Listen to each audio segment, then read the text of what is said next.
Mən vaxtı dostlar haqqında belə bir qafiyə vardı. Dostum dayan, dedi yox, tələsirəm. Yandım aman, dedi yox, tələsirəm. Dostum dayan, dedi yox, tələsirəm. Yandım aman, dedi yox, tələsirəm.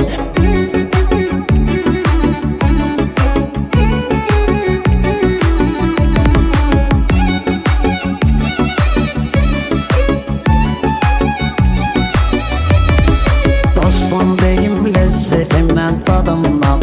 Həmişə danışmışam mən də adımdan.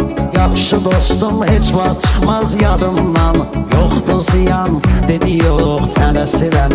Elə ki uyuma gələn şəraba, ağıllı beynini edər xəraba. And içkinən sən o böyük kitaba. Ruzi Quran, dedi yox, tələsirəm. Ruzi Quran, dedi yox, tələsirəm.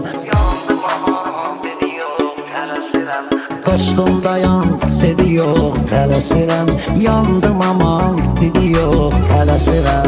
Dostum dayan, dedi yox, tələsirəm. Yandım aman, dedi yox, tələsirəm.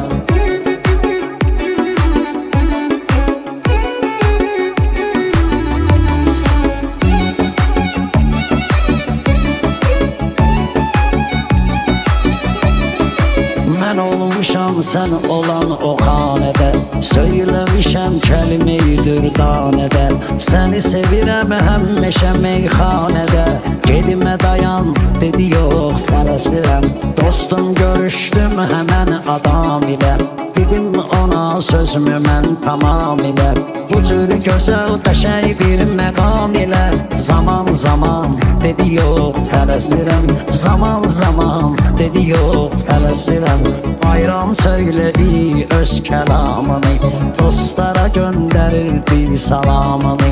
Halalı mənim, istəməm haramını. Sözümə inan, dedi yox, tələsirəm. Hər bir yanan, dedi yox, tələsirəm.